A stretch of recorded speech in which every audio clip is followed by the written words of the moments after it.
great honor to introduce the filmmakers behind two of the most compelling and shocking, and I would say, films screening at VIFF, but also two of the best films I can think of that examine our moral priorities in war, and that is The Kill Team and The Project. So to my left is Dan Krauss. Dan is an award-winning cinematographer and documentary filmmaker. His first film, The Death of Kevin Carter, was nominated for an Oscar and 2 Emmys and won prizes at Tribeca, the International Documentary Association, and the San Francisco International Film Festival, amongst others. And as a DP, his credits include the Sundance Jury Prize winner, Inequality for All, and the Academy Award nominated The Most Dangerous Man in America. And so his most recent film, The Kill Team, which we'll be talking about today, won the Grand Jury Prize for Best Documentary at the Tribeca Film Festival and will be released by Oscilloscope next year. Right. And then next over is Adam Ciralsky. Adam is a former lawyer turned journalist turned filmmaker who spent the last 12 years producing award-winning investigative documentary pieces for 3 major American networks, ABC News, NBC News, and CBS News 60 Minutes. In that time, he pretty much received almost all of journalism's highest honors, including 3 Emmys, a Peabody, a Polk, a Loeb Award, and a Barone Award. So an impressive list of hardware. He recently teamed up with his 60 Minutes colleague Shawn Efran, to his left, to direct The Project, which also premiered at Tribeca, and what will be the film we'll be talking about today. And then to his left is Shawn, who I already mentioned was a colleague of Adam's at 60 Minutes, and while Shawn was there, he made 2 Emmy-winning documentaries, an investigative piece on genocide in Darfur, and a documentary about the Iowa National Guard through a development cycle in Iraq. In addition to his 2 Emmys, he has also won a Peabody, a Society of Professional Journalists Sigma Delta Chi Awards, an Overseas Press Club Award, and various other commendations. And 2 other stories he produced for 60 Minutes, both were nominated for Emmys. And he's also the head of Efran Films, a multimedia production company in New York. So an esteemed panel, I think probably the first most obvious question is, when are you guys going to get serious and actually do something with your lives? So I think we'll start off by watching trailers for the 2 films. So I think the booth has the trailer for The Kill Team ready, and we'll watch that first. I would have never in a million years imagined I would be going to jail. I never wanted to kill anyone, ever.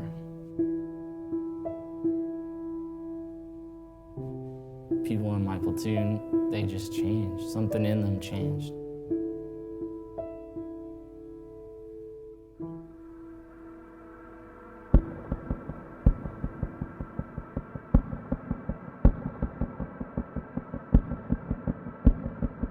You guys set this guy up to get shot. Whatever. Fuck, right on, man. We gotta kill, whether, we know he's a bad guy or not.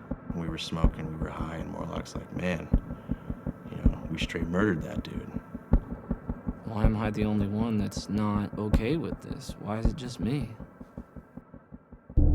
Specialist Adam Winfield's father, Chris, warned the Army, but tragically, Army officials refused to investigate. His son, now charged in the 3rd killing that took place 3 months later. When he was coming home, we thought, it's over. But as soon as he stepped off the airplane, they arrested him for murder. What? I mean, what? I'm not saying that Adam was innocent and that he made every single right decision. But I also know, of all the people out there, he was the only one that did anything.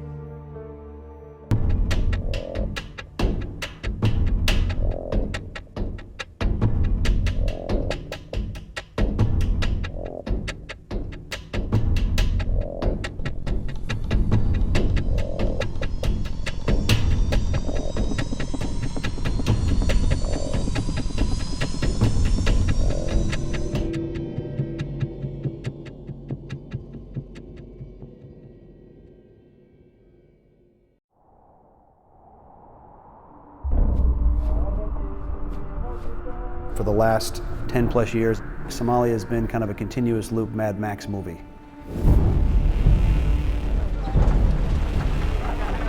In this camp, I this whole time, and you will listen to me. If you want to call me a mercenary and I can stop every single conflict in the world, I would take that job tomorrow morning. I've been in 3 wars and I've probably been associated with at least 6 or 7 coup d'etats. If you're arming a force in Somalia, this is a threat to peace and security. We are not American. If we are European organization, all the world, they care about us. Why is a private organization doing this? Because nobody else is. What do I think the chances are? 50-50. Fire on the shop! On the shop! Is there a name for this operation? It's just the project.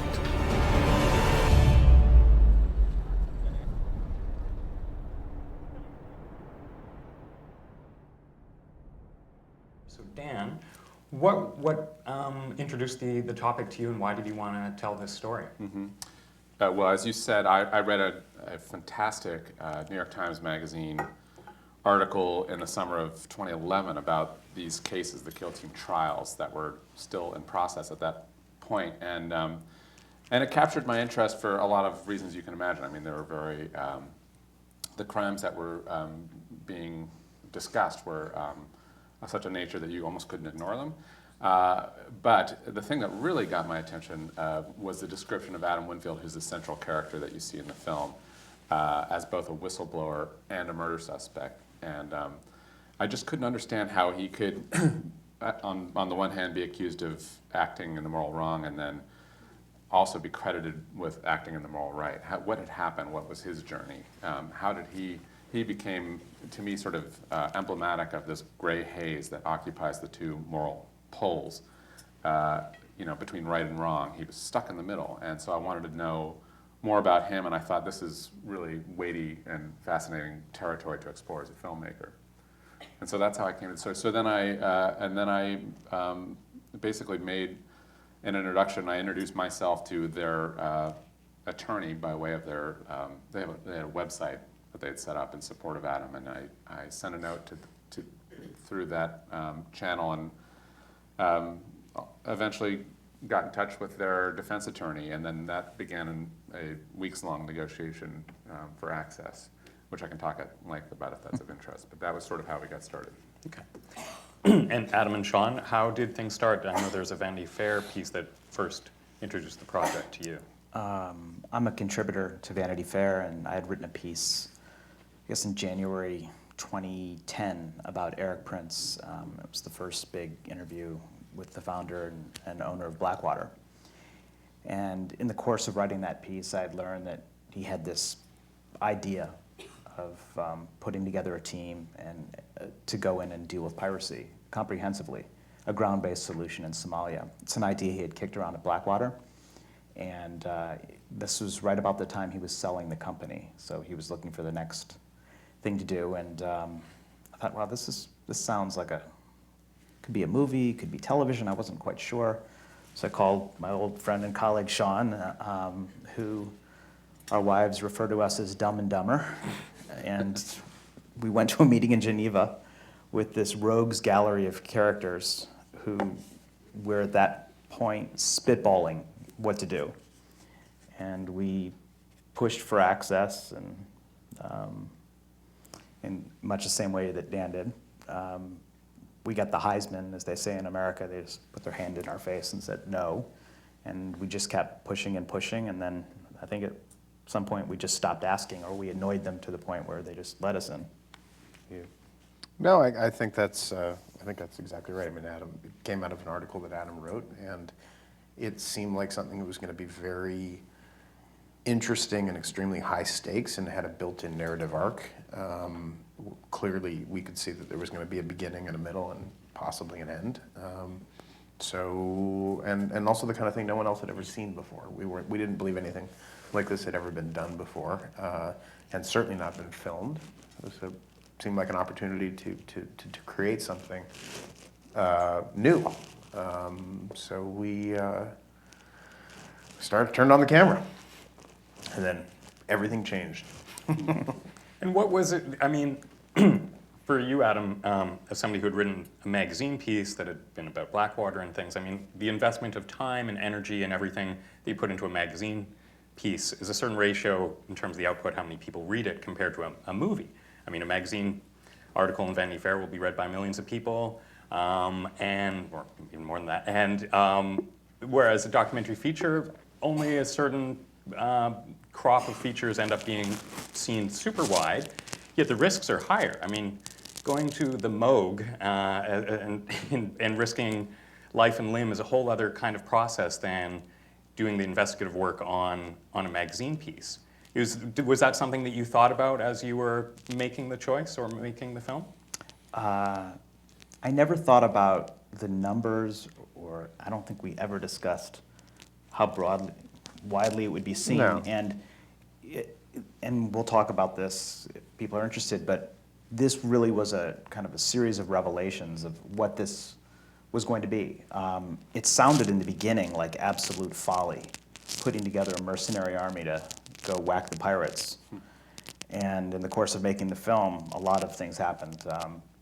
First thing that happened while we were within the first week or two of shooting was our camera crew was arrested in a rival province of Somalia called Somaliland.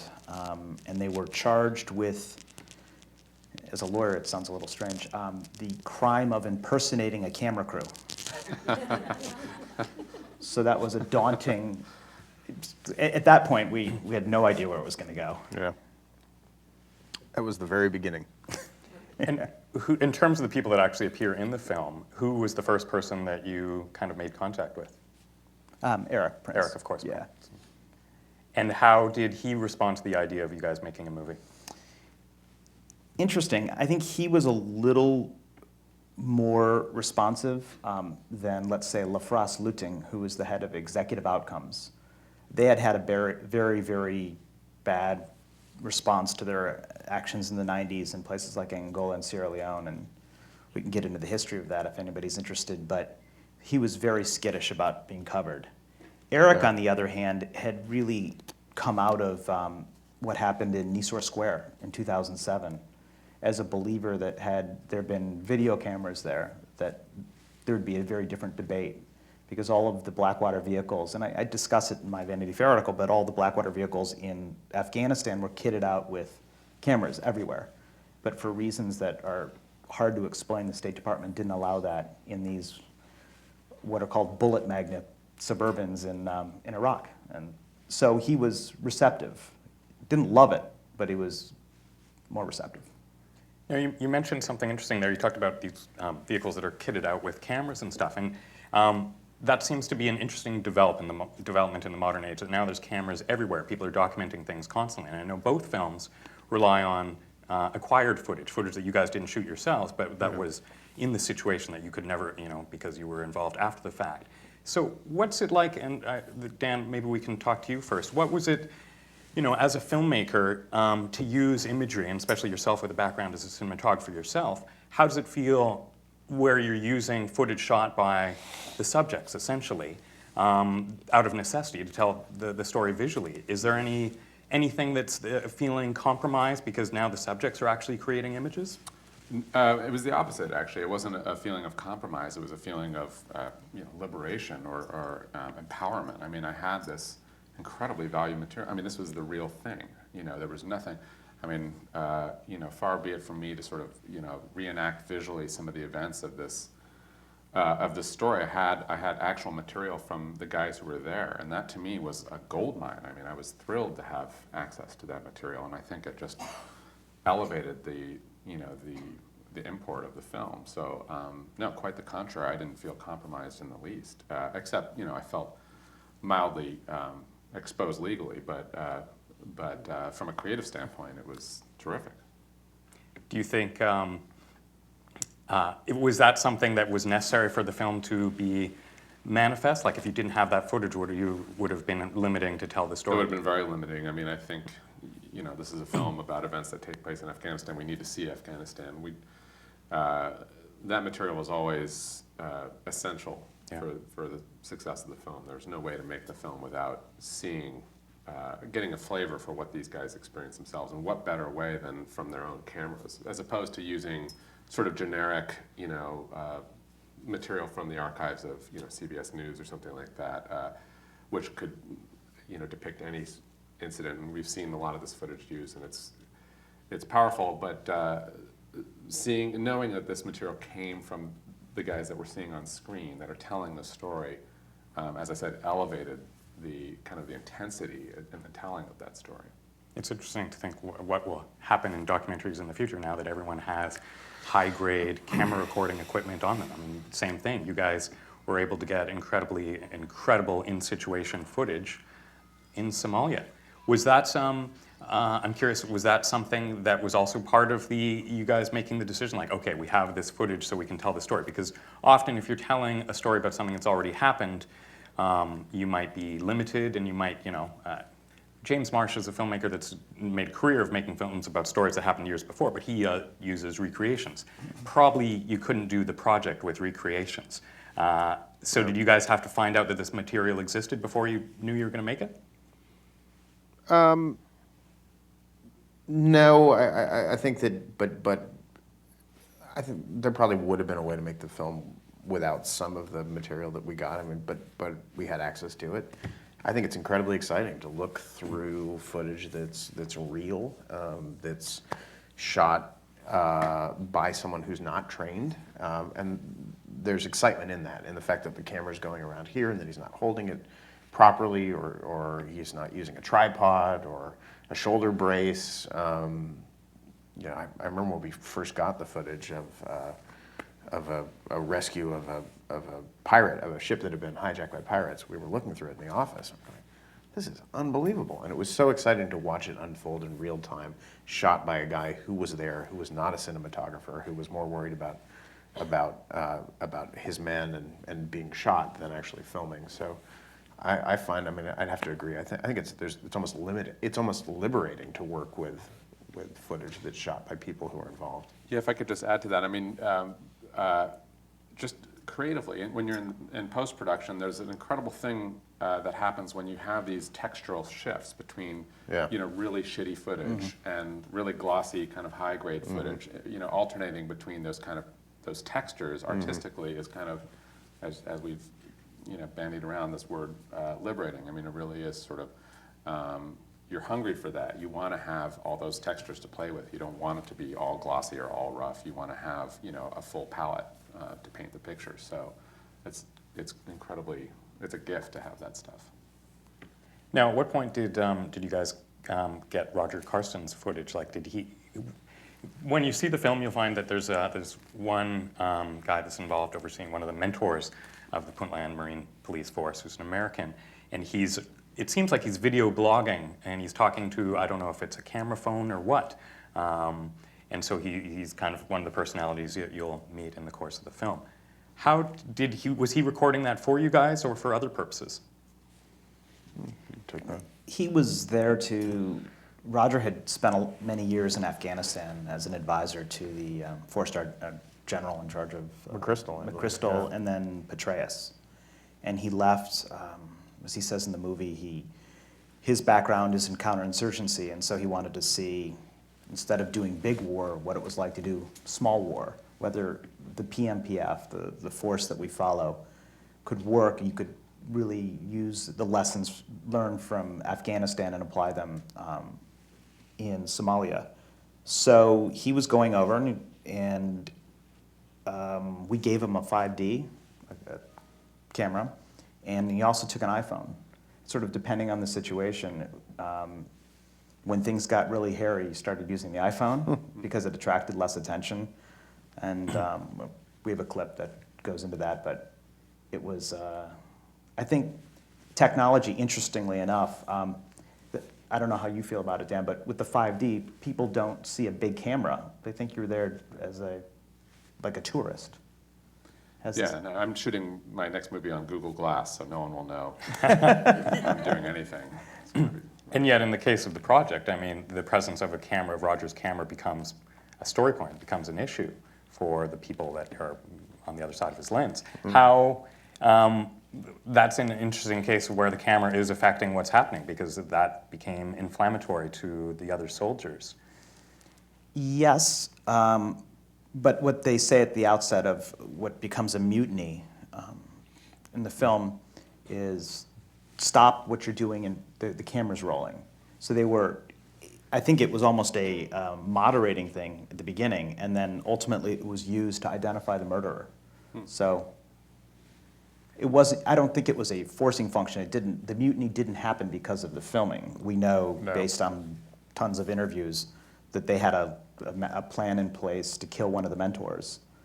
And it was a pretty smart plan on behalf of the pirates, that if you kill a mentor, a Western expat, the force will pack up and go home. And that's pretty much what happened until something else happens in the film. So. Well, maybe that's a good juncture to watch a clip from the film, since we're now kind of giving you all these spoilers. We may as well just show you a piece of it. So we'll show a clip from each film, I think. So I think we have a clip of yours loaded up in the booth. So we'll start with that. Do you want to watch both clips, or we could just watch the first. Yeah, we'll just watch the first clip of Want me to Dan's. set it up? Yeah. Yeah. This clip is it's near the beginning of the film. It's with it's Adam's family. Adam Winfield's the subject of the film that I described earlier. His family and their defense attorney, sort of in the back room at Fort Lewis, discussing the case and Adam's position in it.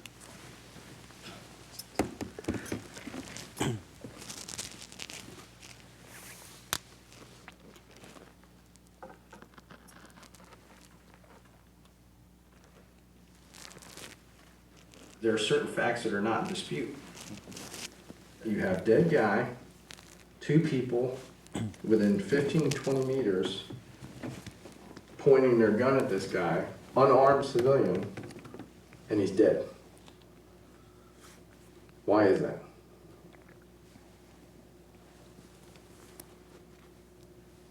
So we've got to walk a fairly close line with the moral piece on this, because he's not totally clean gloved.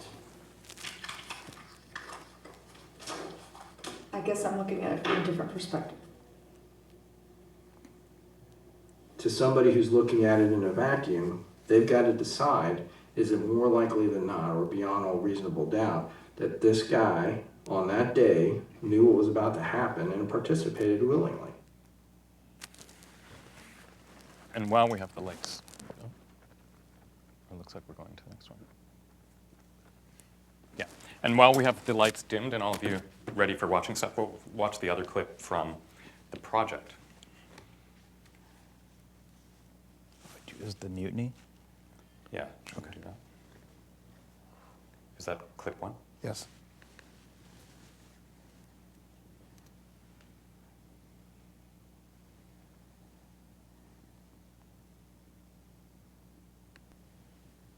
All right, a lot of high drama here. The troops just started firing AK-47s into the air. They started to rally, yell, scream at our task force leader, Rolf. Two trucks screamed off. I think one of them had a PKM or even a dish gun in the back, so we just lost some combat power as they drove off, and we have not seen them in 30 minutes. So anyway, essentially a huge mutiny. Rolf believes it's a big problem. Arsene, can you tell us what's going on? We're just waiting. The sooner we shoot a few shots in anger at the enemy, the sooner the troops will realize that we're not playing. You believe that a contact might not be a bad thing, actually? I think it will be an excellent thing. Very, very good thing. The enemy will feel the pain, and for the morale of the troops, they will stop their nonsense, and nothing could be better. The bottom line of all this is that there's been a mutiny. And as one of the expats said, and this was interesting, he's from South Africa, a black South African, and he said, hey, this is Africa. You know, troops will do something and then think about the consequences after. And he goes, and when they start getting caught in the afternoon, it's going to get even more dangerous. So I tried to be, kind of relaxed and chilled about the shooting in the air, and he actually has been in this environment for quite some time. And he said he's concerned. He definitely feels like there's a threat to his life at this point.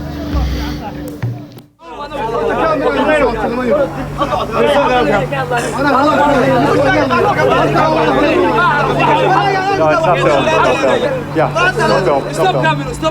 camera. Camera's not on. Camera's not on.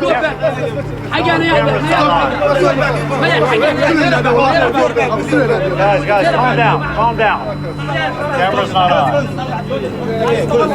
Camera's not on.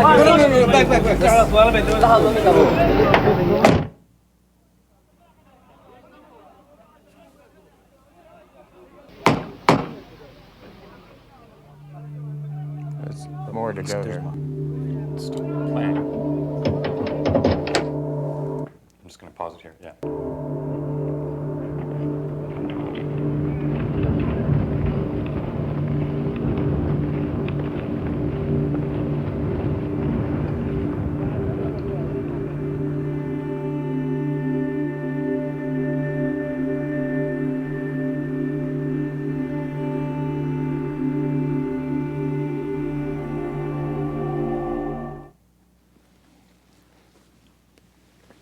And that is the end.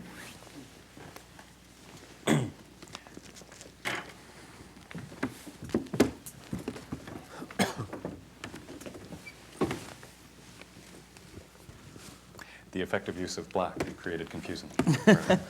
Yeah. Well, that's actually the way it is in the camera. We didn't. Yeah. We didn't. So, I mean, both of those clips, very different, but also both very intense. You know, those raise a lot of issues or questions about access, but also kind of the point of view of the two different films. And so I guess what I'll start with is I'm curious how what the process was of narrowing the focus of who you were talking to in the course of making your two movies. Both films, I think part of their strengths is that you have a chorus of different voices, yet also it's finite, it's contained, so you actually can keep track of all the different people. You don't have so many people that you're overwhelmed. So Dan, how did you decide who you're going to include in the film? Who did you interview that didn't make it in and all that?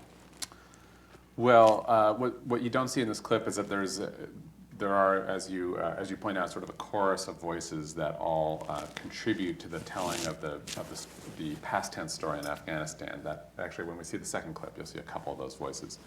And you know, initially my strategy was just to try to get as many guys as I could on camera to speak to me. And after I interviewed 2 or 3 of them, they were all great. I started to realize, you know, that it would be more of a liability than a benefit to have too many voices. That it was better to be on a journey with 3 or 4 guys that you really could get to know, rather than hear, you know, a more numerous, you know, kind of pastiche of voices that all had shorter screen time, because then you can't get as kind of emotionally involved with their character. What happens, you know, on their journey. So. What ended up being something, initially a fear that I had was that I wouldn't be able to get enough guys to fill the story out. And ultimately, what I learned in making the film is that, you know, it's sort of a classic quality versus quantity lesson. That the guys I got were so good that I didn't want to tear away. I mean, I had a sort of an embarrassment of riches with these 3 or 4 guys, and there was no reason to dilute the force of what they were saying by adding more voices. And there's one character in particular which looms large over the entire film. This guy, Staff Sergeant Gibbs, who's sort of the alleged instigator of the murders in Afghanistan, who's ultimately sentenced to life in prison. And I tried so hard to get access to him, and I thought the film really hinged on getting access to him. And again, in the end, I learned that the film, in some way, in some really meaningful, notable way, was much stronger for his absence, that he became kind of larger than an individual soldier. He became emblematic of a certain psychology, a certain culture.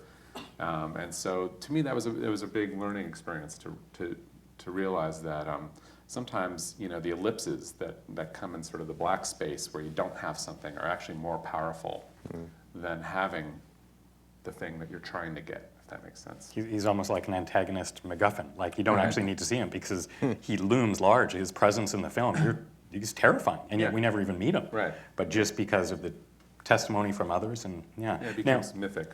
Did you have any strategy that you were employing when you were trying to get him? Like, did you think, okay, if I get Morlock, who's one of the soldiers in the film, who's close to him, maybe then he'll agree, or was that part of any? Yeah, I really tried everything. I mean, every form of communication, short of a smoke signal or something. I mean, it was like contacting every, I approached him from sort of every angle I could. I mean, the man was on lockdown. It was, it wasn't like he had a, cell phone or something like that. I mean, he was in big trouble. So on one of the largest military bases in the world. So it wasn't like I had many options. But I worked through his attorney. I tried to contact his family.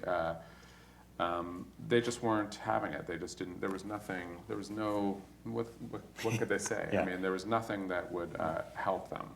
And I get that. I understand it. And in the end, I'm glad in some ways, I'm glad it didn't work out. I'm curious to know what he would say, but I don't think what he would say would rise to the level that, the sort of mythic level that he takes on in the film. Adam and Shawn, what was your process of deciding what voices that you were going to include in this film, and which, for those of you that haven't seen it, which is everybody except one person, it too, they speak to a representative from the UN. You have the people that are actually managing the PMPF. How did you decide?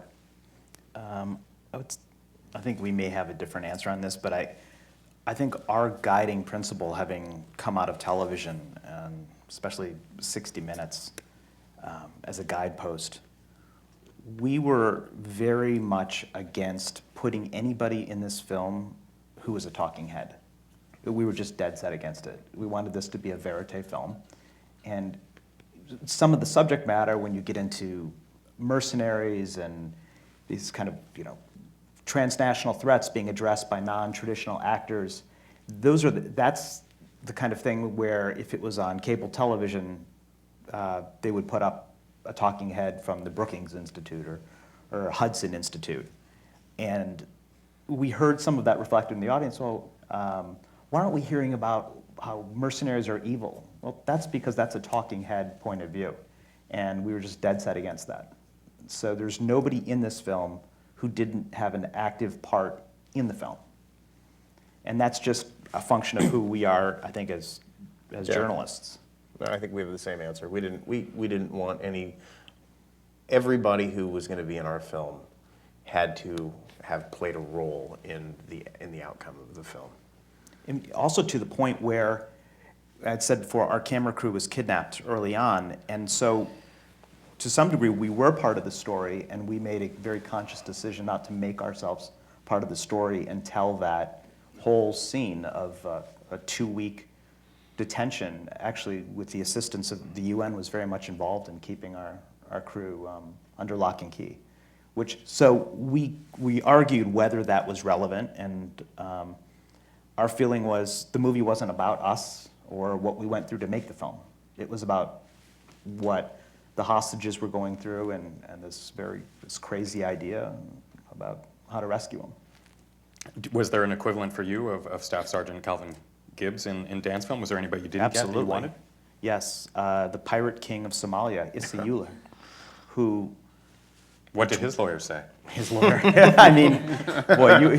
Come visit me and I'll tell you. Yeah, I mean, boy, some of the emails you just see from people who are representatives, it became, for us, and I think I had a particular problem with this just as an attorney, what you would have to go through to get an interview with a pirate king in Somalia was not something that we were prepared to do ethically, and it certainly wasn't lawful.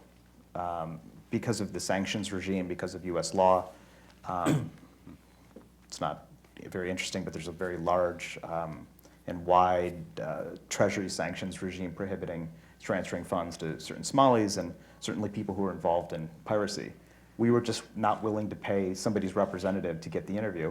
And it's okay, because much as Dan's talking about the staff sergeant, we have somebody looming in the background who you never quite see. Yeah. And he's always one step ahead. And that's true. That's actually what happened. He was on he's shooting at these guys in the helicopter. He's on the ship. He's It's true. Your Issei Ule is your Calvin Gibbs. Would Was you there call him an anybody else? anti-hero MacGuffin? Yeah.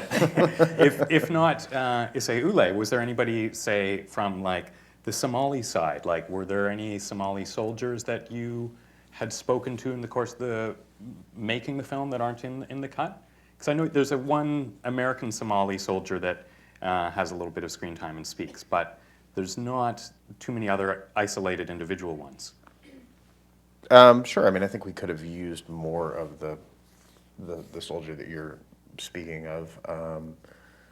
No, but I mean, for us, the problem was things that we had to take out, things that we didn't have time to get into, not so much people that we wanted to get but couldn't.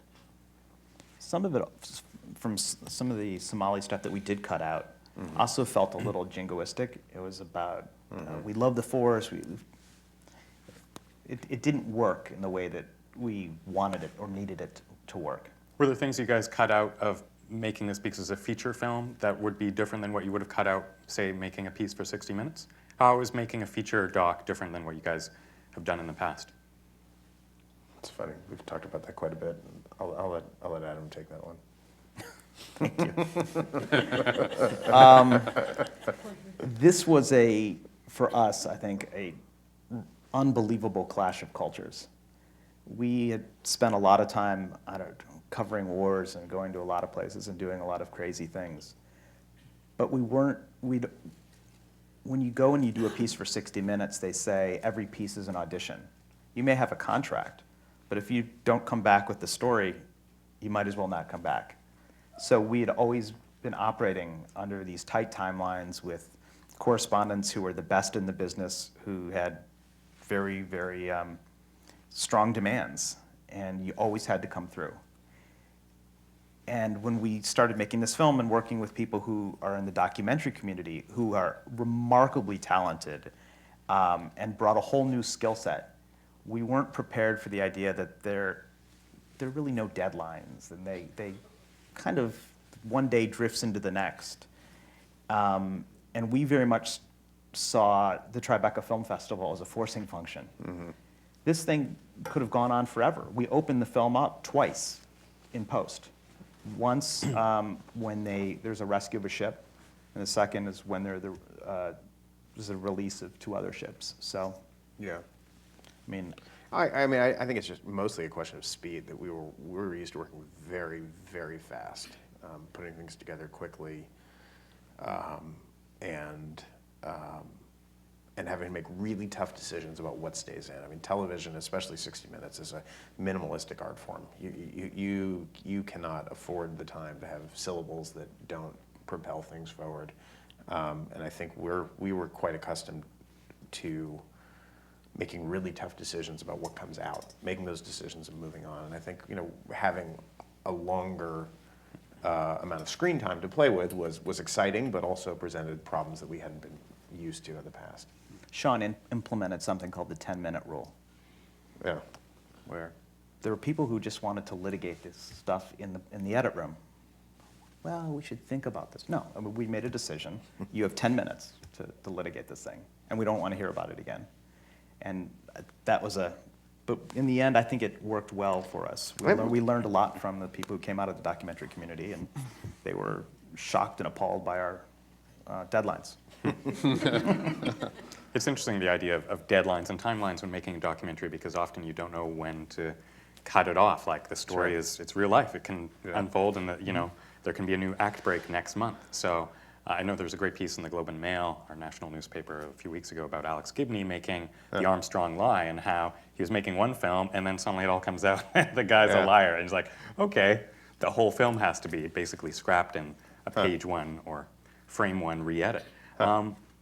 Dan, how about for you? What was the process of knowing when to cut off the storytelling? Because was it more clear once the trial happened and everything, or what was that like? Yeah, I mean, there's one discussion to be had involving the production of the film, and then one discussion related to the post-production, when to stop tinkering with the damn thing. But to the first, Adam was released from prison. We spent several days filming with him after he was released, and we started to cut that material, and then very quickly realized that there was it just did not fit in the film. You know, having this sort of bittersweet homecoming, a homecoming of any nature really for Adam, undercuts the deep. This is all total spoiler alert stuff, but you know the deep regret that he feels, that he expresses at the end of the film. Having him come home and celebrate his freedom just seemed like completely the wrong tone, and it also wrapped up the story in a nice little bow in a way that I didn't feel comfortable with. I wanted a certain open-endedness with the questions that the film raised. I didn't want it to feel like it comes to a full stop. And so those scenes never made it. There's just a tiny snippet really at the under the credits, but there's we cut out all that material we shot for several days, and none of it made it in the film. In terms of post-production, I mean, I think we were like you guys were, often driven by festival deadlines. You know, you want to get a cut for Sundance and all these things in Tribeca. What I found and what I continue to find is that a lot of the backbone of the film can be laid out quite quickly, and what we spent months doing was just tweaking tiny little, almost bits of dialogue, and it's incredible what you can do with just small changes in the balance of words and adding little half phrases, here and there, can sort of deepen the layers for, it's like you build the linear part of the film very quickly, and then you go to the work of sort of stacking up and down from all those little linear pieces so that you're layering it with additional meaning and depth. And that part takes a long time and is very, very subtle. Sometimes you watch the film and you don't know quite what's different, but you've done something that has just taken it to the next level, and finding those little pieces and experimenting enough, having the time to experiment enough to figure out how to leverage each little bit is incredibly difficult and painstaking work, and that's the part that takes the longest. That really is a fascinating part of documentary filmmaking, is realizing those little pieces that actually resonate in a big way when you add them in, just a little line or a little look or something. Yeah. And it's funny to use dramatic film terminology, but it's often about performance too. It's about how the people are on camera and stuff, and you realize a little thing, just like an actor in a movie, can suddenly change how you feel about this real-life person. Now, I'm curious, because you have been a cinematographer on some amazing documentary features. What did those experiences teach you now that you were in the edit suite and looking at, more material and more parts of the process than you had in the past? It's interesting when you're shooting for other people.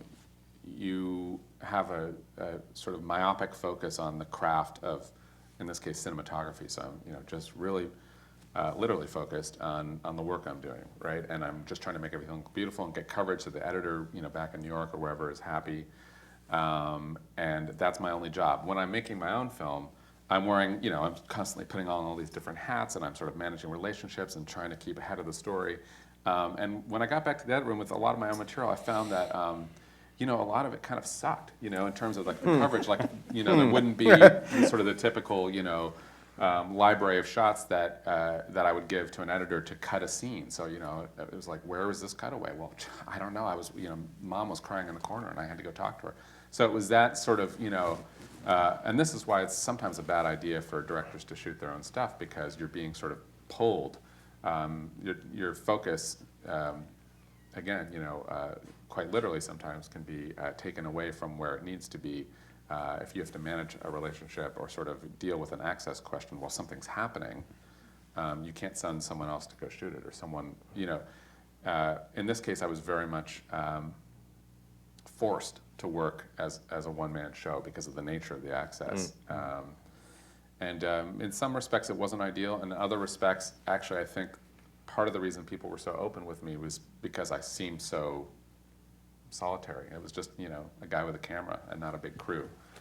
So it was, there were, as with anything, there's, some benefit and some liability to that mode of operating. That's the trade-off sometimes, isn't it? Yeah. When you're operating your own camera doing an interview, and I know that myself, you sometimes get a more intimate conversation with the subject than you're ever going to get if suddenly you have a camera guy, an AC, and somebody holding the light too. Yeah, I mean, I eventually had that option when we got funded, and when Adam's trial was over and I could sort of grow my crew a little bit. I opted not to do that because something was working really well with the way I was doing it, sort of, a little bit, on the cheap, just with me and a camera. Something was causing these guys to connect with me in a way that I felt I was worried about losing that if I suddenly grew, changed the way I was working. So I just kept it, which was great for the budget. Now, I noticed in your film there were those kind of contrasting elements in terms of the visual palette. There's moments of just raw intimacy in the moment when you're in a meeting room, as we saw, and you're there and you get the instant and you're kind of, it's just all about the story and the situation. But then there's these really artfully composed moments with the family, and those I can see the cinematographer in you. Were those conscious choices, or did that just happen?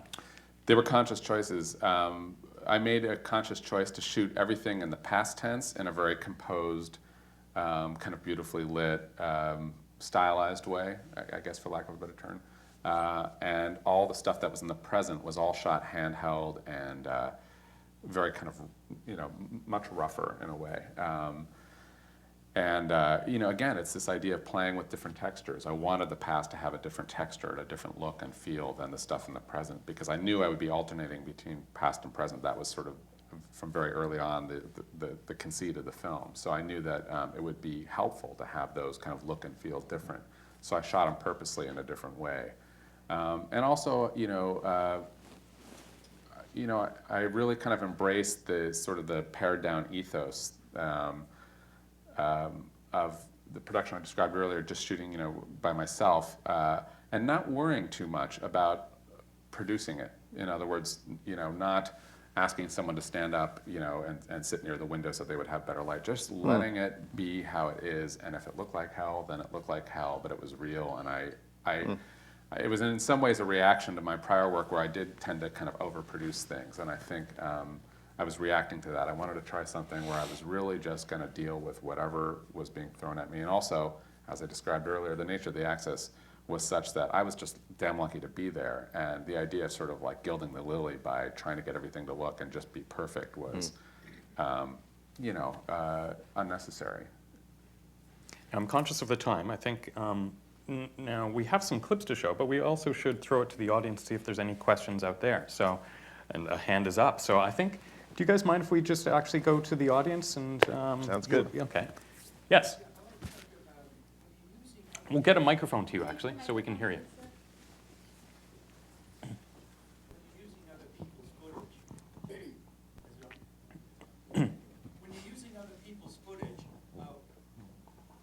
Lawyer, what's the legal liability, and then how do you do release statements? You got so many players, all those Somalis that are there. And then on a deeper level, when you're doing films where you're exposing people the way you are, whether it's anti-corporatism or whatever it is, anti-thugism, there's always going to be players who hate what you're doing, right? That have a vested interest in it. How do you keep frivolous lawsuits out that'll eat up your time, cease and desist lawsuits, and or people who will scare off broadcasters because they're going to come in and threaten a lawsuit before you even get there? You know what I'm saying? There's a lot of complex issues in the type of films you're doing. So how do you deal with those legal ramifications? That's a good question. 2 words, E&O. Yeah, Right. exactly. Yeah. E&O. E&O. Errors and omissions insurance. Does everybody in the audience know what E&O insurance is? You get insured up the wazoo. Yeah. Is it more expensive for docs than beaches to get E&O because of the potential exposure? I think so. There are different issues. I can't and compare features. it to features. Yeah, I mean it's different for every film. So you have, an attorney will, the insurance company will evaluate it. They'll look at the film and they'll make a determination about what they want you to pay. It's a risk liability calculation that I couldn't relay here in any detail, but that's my sense of it, right? Yeah, I think that's about right. I mean, I can say in Canada, insurance, if it's a feature or a feature doc, it's relatively comparable. There's going to be limitations on what you can actually get away with from given the subject matter, so it's more about your legal opinion letter that you have to get, that you have to show your E&O insurers. So in order to give them a certain level of comfort, they might require more things. So the degree of whether every single Somali soldier in the background has to have a signed release versus implied consent, all those will vary depending on the situation and the program itself, and then the lawyer's comfort will dictate what the insurer's lawyers will be comfortable with. But the dollar figure is usually the same. Huge risk. You got the end product, right? And you went through that whole process, and someone comes back and says, "No way, we're not gonna back you on this." You're left with months and years of work. There's no place to go. Yeah, I'm sure. There must be cases in which people have had to, take stuff out of their film because they couldn't get coverage. I mean, it must happen. We were nervous about that. I'm sure you guys must have had some issue, but we had massive legal concerns because, first of all, I mean, we were in a privileged situation with an attorney. We had leaked material. We were on a base where we weren't really invited guests. We were filming soldiers for whom we didn't have releases. And these were all sort of considered by an attorney. An attorney wrote an opinion letter to the insurer and made various arguments why it was permissible to use this stuff.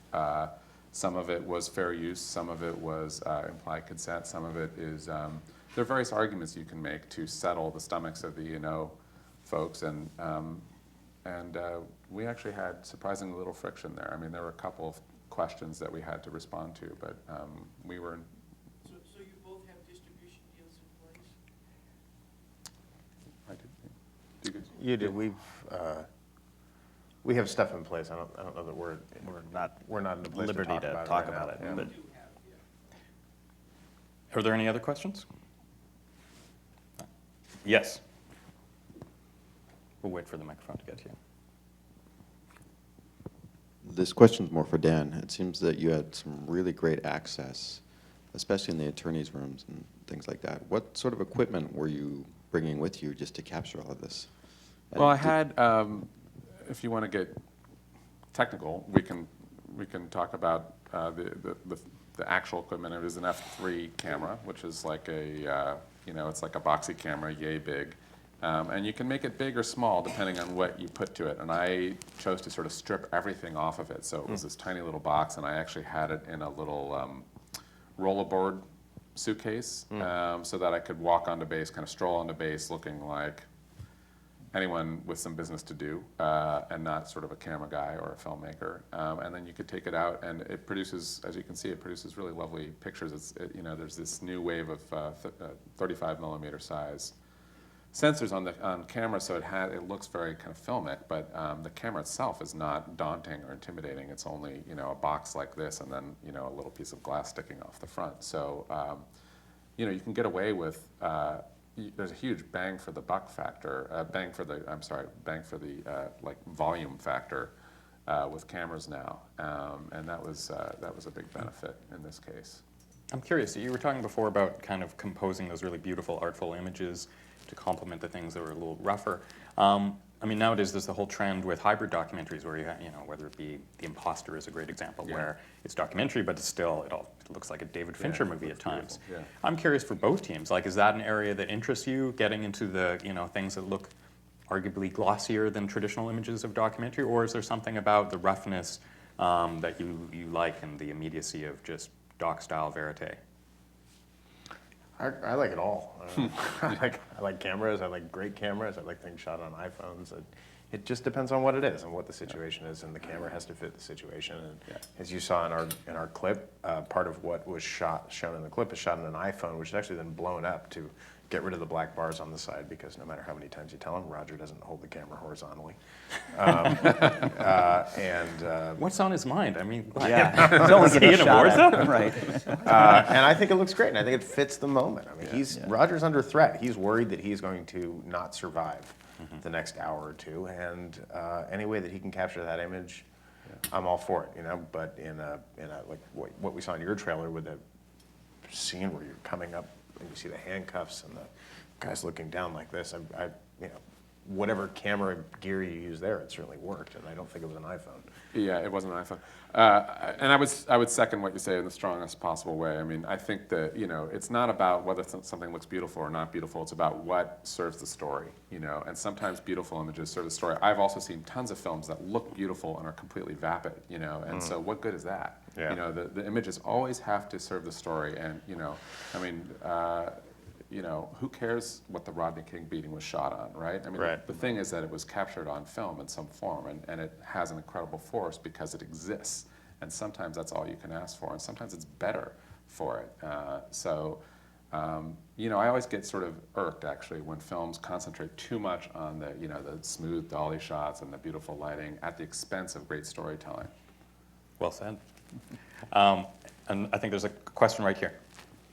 Yes, thanks. Related to, I think, the last one, and that is for all of you, whether you had the feeling that the presence of your cameras influenced the behavior of the subjects. Now, obviously, in the project, at least in one point it did, but I had the sense in the kill team that it didn't seem to, and I just wondered if you could comment on that.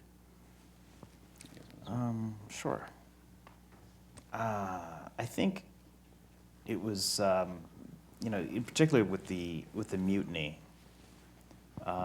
Look, it's the only way we know what happened in the mutiny is because there was a camera there, and we had, I don't know how many hours or different. We had an iPhone. There was a 5D. There were a bunch of different cameras that Roger used at different points. It was more about exacerbating what was happening after Lewitt was shot. Because what happens is the guy's killed, and after that, they spend a night basically waiting to die, the rest of the mentors. And that is very interesting footage where he's in his car and he's worried that they're just going to kill the rest of them. So it definitely, and then there's a lot of interrogation footage that follows after the killing. And in the interrogation, the interrogators are telling the suspects, we have this on camera, we know who did it. So it sort of, it plays a bunch of different functions, I think, but it certainly wasn't an aggravating factor. I mean, we know why the murder occurred. We know that there was a plan. The Isiulux, the elusive pirate king, decided that there would be a disturbance during that disturbance that was supposed to look organic, and you see the guys waving their arms in the clip, someone's supposed to take a shot at a mentor. Turns out they took a couple of shots. They killed one guy, and they nearly shot Roger. So, do you? No, I mean, I don't have much to add to that. I'm not sure that the camera being there changed much. I think it may have given Roger a little bit of protection. But Roger was there to study this, with or without a camera. And I think it may have given him a little bit of protection, and that people knew there was a camera there. The people who were doing the mutiny knew that there was a camera there, and so may have been more cautious because they were worried about being filmed. And you can hear them say that. They say, calm down in front of the camera. Other than that, I'm not sure it had much influence. Dan, did you have anything to add? Well, I mean, I think this is a question that goes back, decades. The question of whether and how a camera influences the events that are unfolding in front of it, and whether there's a true documentary. I mean, maybe only security cameras are the true documentary form. But in my case, I would say, I mean, I think the camera always influences people. People are always aware if they're being filmed. It's hard to imagine someone completely being oblivious to that. It's particularly in my case where I'm in a small, 8x10 room, and there's very, private and intense discussions occurring. That said, I think that in my favor, I had the stakes of that situation working for me in a way, because the Winfield family and the attorney were so invested in the judicial proceeding that in some ways my presence was trivial compared to what they were facing. The stakes were so high. I mean, their son's life was on the line.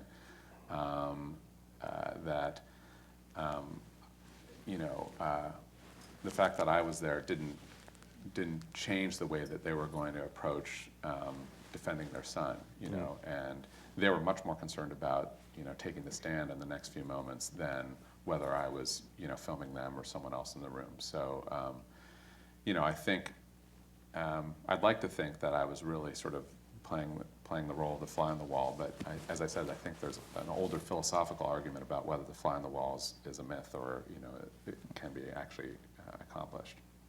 I think we have time for one last question. I believe actually that gentleman had his hand up first, so we'll go to him. Sorry. Thank you, gentlemen, for your time. And actually, I was in Dan last night, and I just want to once your footage say the Somali, I don't know, is it mercenary? It's where they say they're gonna shoot first and ask question later, kind of like a no rule in rules of engagement and a normal sense of combat. But when Adam Winfield being charged for unlawful killing, and he's protecting his people, try to whistleblowing and then instigate Sergeant Gibb, and he's the prime instigator. And then you guys have any research to rules engagement in certain battlefield, like in Somalia or in Afghanistan? Did they have clear guideline? I'll speak to that. There's a scene in our film, in fact, where before the Somali force, and let me be very clear about this, the Somali force reported to the government, one of the government bodies in Somalia. So that was their command authority, came directly down from a government body. And I don't know who made the rules of engagement, but there certainly were rules of engagement. You'll see in our film, the rules of engagement are very clearly laid out before. Someone will be overridden, maybe. I mean, I don't know what would happen if you violated the rules of engagement, but they're clearly laid out, and these are the rules of engagement. They're told all the members of the PMPF are given rules of engagement before they go out. They're very clear. I'm sorry? I can't speak to details. Yeah, no, there are very clear rules of engagement. They have a escalation of force procedure that they follow. First it's shouting, and then shoving, and then firing a warning shot. So there's this procedure that they have to walk through before they can actually use force, which was actually turned out to be a source of great frustration for the soldiers there. And one thing that they point to that led to them kind of acting out in this way, because the rules at this time politically, just to give you a little bit of backstory, I know we don't have much time, but at this point in the war, there had been a number, as I'm sure everyone here remembers, a lot of civilian deaths, presumably inadvertent civilian deaths, and there was a lot of pressure on the U.S. government to mitigate that, to limit that as much as possible. And so the rules were such that the U.S. soldiers felt that the military and the U.S. government, by extension, was more interested in protecting the lives of the Afghan civilians than they were protecting the lives of the U.S. soldiers, and they felt betrayed. And so that escalation of force actually played a role in their psychology. Yeah, and I just also would want to add to that, I've spent a lot of time covering the military in Iraq and some time covering the U.S. military in Afghanistan, and the rules of engagement that were laid out for the PMPF were, by and large, extremely similar. I'm not sure that there were big differences. But the circumstances dictate most of the time, then some of the rule cannot be fulfilled, and so that's created a situation like in Adam Winfield and all the other cases, because war is quite chaotic, and you're probably protecting yourself first, come to self-preservation first. I think we're just about out of time. Yeah, it's an interesting point, though. I mean, the idea of applying rules to something, as you point out, which is as chaotic as war, is, in some ways, there's an absurdity to that, and it's an interesting discussion for another forum. Yeah. That'll be in the Syria panel that we're going to in a minute. So I think we do have to wrap it up. So I just want to have a big thanks to our panelists, Shawn, Efran, and Adam Ciralsky from the project, and Dan Krauss from the Kill Team.